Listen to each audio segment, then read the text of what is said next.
Hi friends, നമസ്കാരം. ഏത് കാര്യം നേടാനുള്ള സാഹചര്യം നമുക്കുണ്ടാക്കി തരുന്നത് അതിനോടുള്ള ആഗ്രഹമാണ്. ഒരു വ്യക്തിയെ സംബന്ധിച്ച് അവൻ്റെ ആരോഗ്യവും സന്തോഷവും ഒക്കെ നിലനിർത്താനായിട്ട് പല കാര്യങ്ങളും ഇവിടെ ചെയ്യേണ്ടതായിട്ടുണ്ട്.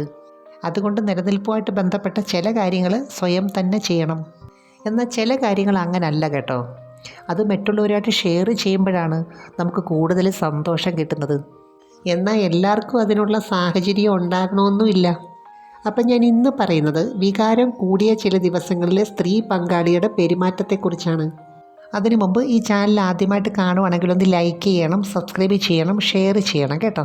ഒരു വ്യക്തിയെ സംബന്ധിച്ച് അത് സ്ത്രീയാണെങ്കിലും പുരുഷനാണെങ്കിലും അവരിൽ കാമത്തിൻ്റെ ഫ്രീക്വൻസി നിർണ്ണയിക്കുന്നതിന് പല ഘടകങ്ങളുമുണ്ട്.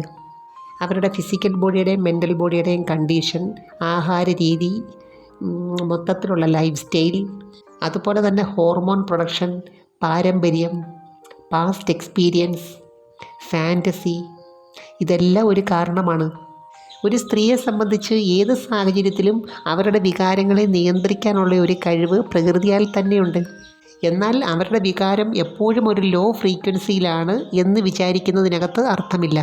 ചില ദിവസങ്ങളിൽ എന്നുവെച്ചാൽ നമ്മളിപ്പോൾ ഒരു മാസത്തിൽ നോക്കുകയാണെങ്കിൽ 2-3 ദിവസങ്ങളിൽ അതിൻ്റെ ഫ്രീക്വൻസി വളരെ കൂടുതലായിരിക്കും. ഈ സമയത്ത് ആരോഗ്യമുള്ളൊരു സ്ത്രീയെ സംബന്ധിച്ച് അവർക്ക് വ്യക്തമായിട്ട് അറിയാൻ പറ്റും ഏത് രീതി പ്രവർത്തിച്ചാൽ പൂർണ്ണ സംതൃപ്തി കിട്ടും എന്നുള്ളത്. ഇതിനകത്തൊരിക്കലും ഒരു സ്ത്രീയുടെ സാഹചര്യം ആയിരിക്കത്തില്ല മറ്റൊരു സ്ത്രീക്കുള്ളത്. അതുകൊണ്ട് തന്നെ ഈ സമയത്ത് ഓരോരുത്തരും പ്രവർത്തിക്കുന്നത് അവരുടെ സാഹചര്യത്തിനനുസരിച്ചുള്ള ചില രീതികളായിരിക്കും. ഇനി പങ്കാളികളുള്ളവർ ഒരു രീതിയിൽ, ഇനി പങ്കാളികൾ ഉണ്ടായിട്ടും പരസ്പരം അങ്ങോട്ടും ഇങ്ങോട്ടും ഈ രീതിയിൽ ബന്ധമില്ലാത്തവരുണ്ട്, അവർ മറ്റൊരു രീതിയിലായിരിക്കും. ഇനി പങ്കാളികളില്ലാത്തവർക്ക് മറ്റൊരു രീതിയാണ്. ഇനി പങ്കാളി ഉണ്ടെങ്കിലും രണ്ടുപേരും 2 സ്ഥലത്താണെങ്കിൽ അവർക്കും വേറൊരു രീതിയായിരിക്കും. അപ്പം ഞാൻ പറഞ്ഞു വന്നത്, നല്ല സംതൃപ്തിയോടുകൂടി ഷെയർ ചെയ്യുന്നവരും ഉണ്ട്, എന്നാൽ എത്ര ഷെയർ ചെയ്തിട്ടും ഒരു സംതൃപ്തിയും കിട്ടാത്തവരും ഉണ്ട്.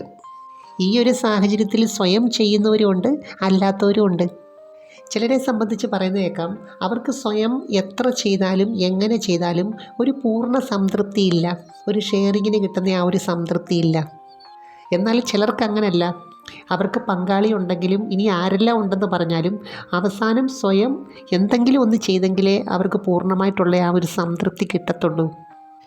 ഒരു പക്ഷേ വിരലുകളും യോനിയും ബ്രെയിനും തമ്മിൽ കണ്ടീഷൻ ചെയ്ത് വെച്ചിരിക്കുന്ന കുറച്ച് രീതികൾ അതിനകത്ത് കാണും.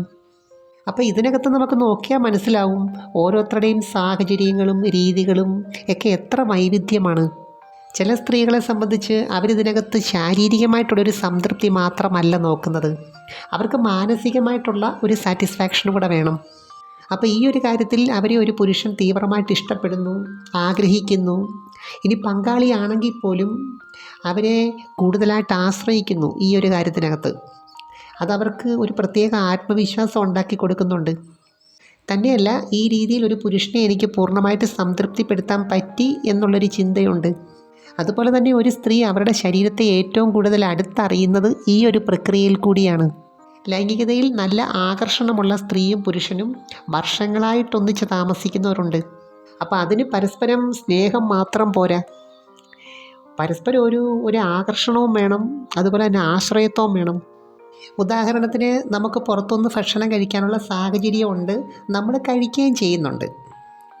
അങ്ങനെ വരുമ്പോൾ നമുക്ക് വീട്ടിലെ ഭക്ഷണത്തിനോട് ഒരു ആർത്തി ഉണ്ടാകത്തില്ല.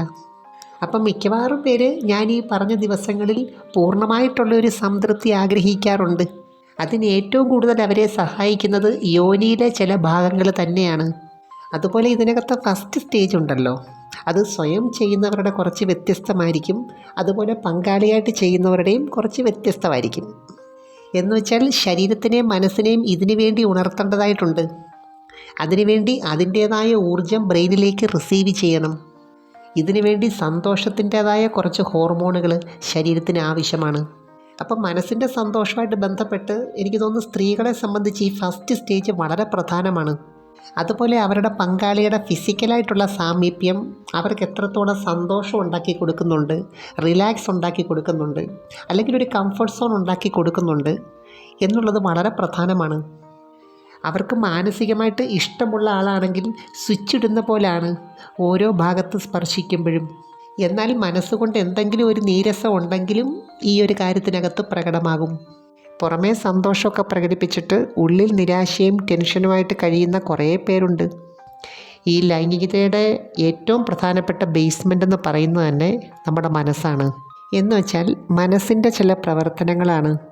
അതുകൊണ്ട് തന്നെ ഈ ദിവസങ്ങളിൽ സന്തോഷമുള്ള സാഹചര്യം ക്രിയേറ്റ് ചെയ്യാൻ ബുദ്ധിയുള്ള സ്ത്രീകൾ മിക്കവാറും ശ്രമിക്കാറുണ്ട്. അവർ സ്നേഹിക്കുന്ന പുരുഷൻ്റെ സാമീപ്യം ഏറ്റവും കൂടുതൽ ആഗ്രഹിക്കുന്ന സമയമായിരിക്കും ഇത്. അതുപോലെ ഈ ദിവസം കിട്ടുന്ന ആ ഒരു സംതൃപ്തിയുടെ എഫക്റ്റ് കുറേ ദിവസത്തേക്ക് അവർക്ക് കാണും. എനിവേ, നമുക്ക് മറ്റൊരു വീഡിയോയുമായി വീണ്ടും കാണാം. അപ്പോൾ ചാനൽ സബ്സ്ക്രൈബ് ചെയ്യാൻ മറക്കരുത്, ലൈക്ക് ചെയ്യണം, അയക്കാൻ പറ്റുന്ന കൂട്ടുകാർക്കൊന്ന് അയച്ചു കൊടുക്കണം കേട്ടോ. Thanks for watching. See next time. By.